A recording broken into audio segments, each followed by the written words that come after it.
The Alaska-class cruisers are an interesting topic, the source of quite a lot of arguments, especially for ships with such short careers.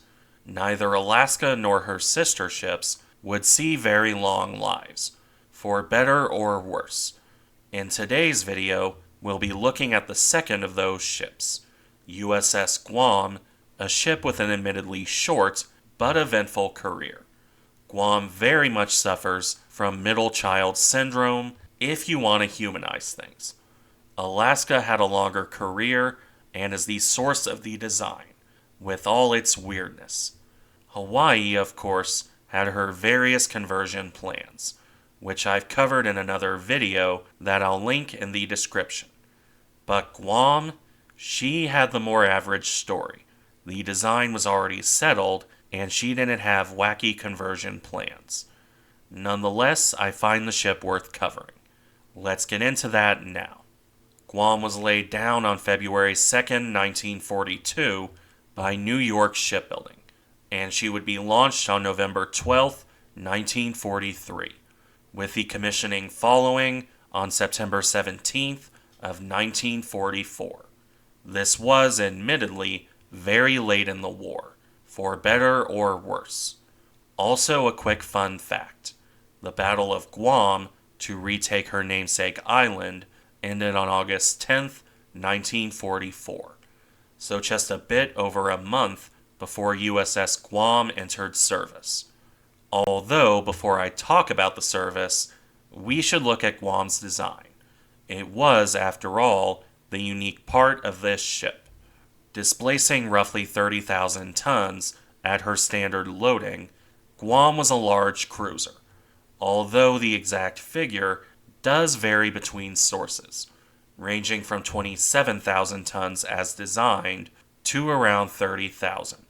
The same goes for the full displacement, falling anywhere between 30,000 tons to nearly 35,000. This is partially why the ship is sometimes called a battlecruiser. The other reason, of course, is the firepower. 9 12-inch guns and 3 triple turrets. The typical battleship layout of a super-firing pair on the bow and a single turret on the stern. Although this was also the layout for American heavy cruisers. So, in of itself, the layout doesn't mean much. The guns, on the other hand, were certainly larger than any other cruiser, which makes sense if your main goal is hunting down other cruisers. You'll also see these guns cited as being powerful, more or less equivalent to the 14-inch guns on standard-type battleships, if not slightly better. The rest of the weaponry, on the other hand, was bog-standard American fare. 6 twin mounts, carrying the ubiquitous 5-inch 38 caliber gun. These were carried in the exact same layout as the Baltimore-class heavy cruiser, a single mount on either side of the superstructure, and then 4 mounts on the broadside, a pair on either side of the bridge, and a pair flanking the aft superstructure. To support these, the ship also carried the traditional heavy anti-aircraft battery, 56 40mm Bofors, and 14 quad mounts, and a further 34 20mm cannon in single mountings. All of this was protected by heavy armor, at least against naval shell fire. Guam had a main belt that was 9 inches, or 229mm thick, over the citadel, the machinery and magazine spaces. That was quite thick for a cruiser, being roughly on par with the later British battlecruisers. The armored deck was similarly thick at 4 inches, or 102mm. Torpedo defense was more lacking. Guam didn't have a traditional defense system, either bulges or bulkheads. However, with that done, let's round things off with the speed. That came out to 33 knots, on 153,000 shaft horsepower through 4 shafts. Now, I don't normally make note of this, but Guam had a bit of an issue on the subject of her maneuverability. Despite the ship's length, 808 feet or 246 meters, the ship only had one rudder. Her turning circle was, as a result, quite poor, to put it gently. About 800 yards, which was worse than some battleships. And with all of that out of the way, what exactly is this ship? Well, that's something I'll touch on when I cover Alaska herself, or maybe in a dedicated video. For the purposes of this video, however, I'll be referring to her as a large cruiser. I make a point of calling ships what their navies call them. See my use of Panzerschiff and Große on German videos. That will continue here. And with that disclaimer done, let's get back to the service history. As I said at the start, this ship only commissioned on September 17, 1944. This was very late into the Second World War. In fact, only one major naval battle remained. That, of course, being Leyte Gulf in late October 1944. However, Guam would be nowhere near that engagement. As is the case with any new ship, the new cruiser had to undergo her sea trials and working up phase. In Guam's case, this kept her in the Atlantic until January of 1945, which means that Guam not only missed Leyte, but she would only have less than a year of active combat service. Even less, actually, when you take into account travel time. Of course, that doesn't mean it was quiet service. Air attack would, as we'll see, continue to be an issue. In any event, Guam left the Atlantic on January 17, 1945. After transiting the Panama Canal, the large cruiser would arrive at Pearl Harbor on February 8th, where she would remain for a month for a short rest before joining the war proper, with the result that Guam only truly joined the war in March 1945, leaving Hawaii on March 3rd and arriving in Ulithi on March 13, 1945. At this point, Guam joined up with her sister ship, USS Alaska. That cruiser had been serving with the carriers since February of 1945. Now the two sister ships were serving together, and it wouldn't be long until they saw proper combat either. Alaska and Guam were assigned to Task Force 58 to escort the carriers. By this point of the war, there weren't really any cruisers for the cruiser killers to hunt. So, much like the Iowas or the other fast battleships, it was escort carriers. Or alternatively, hate islands out of existence. In this case, it would be the escort mission. Task Force 58 left Ulithi to launch strikes on the Japanese home islands. This would see the group arrive off Japan on March 18th, where they were almost immediately attacked by Japanese kamikazes and more traditional bombers. By all indications, Guam acquitted herself well in this action.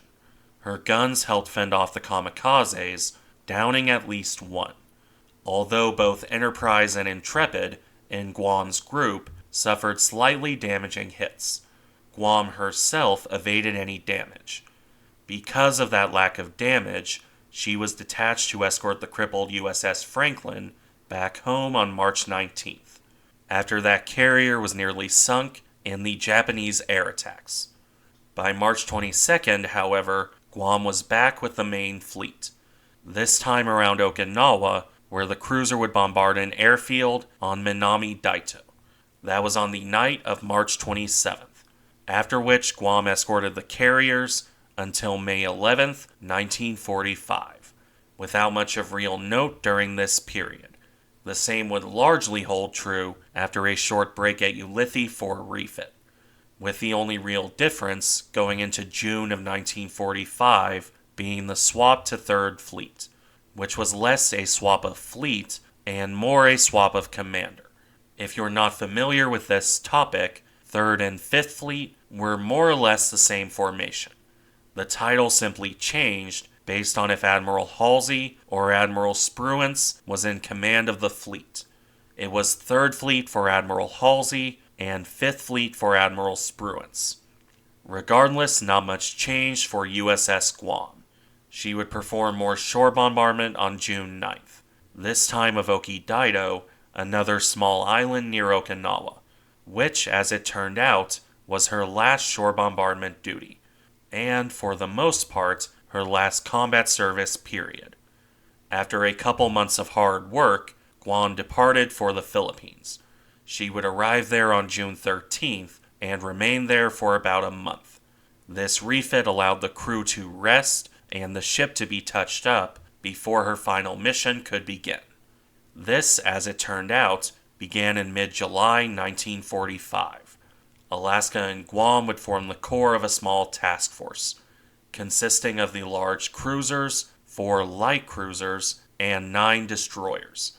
This little group left the Philippines to sail into the East China Sea and the Yellow Sea.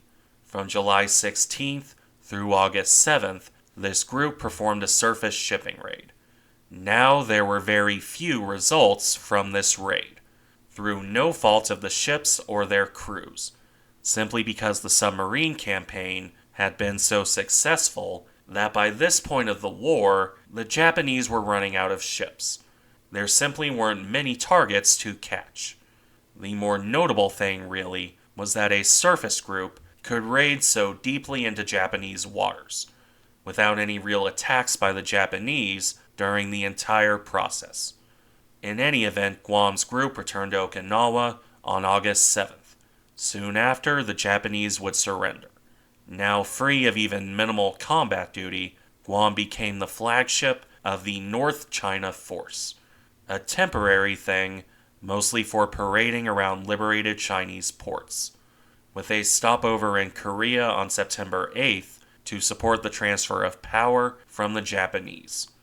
After this, Guam returned home. She carried some troops back as part of a magic carpet run before arriving in San Francisco on December 3rd, 1945. Then it was back to the East Coast, arriving in New Jersey on December 17th.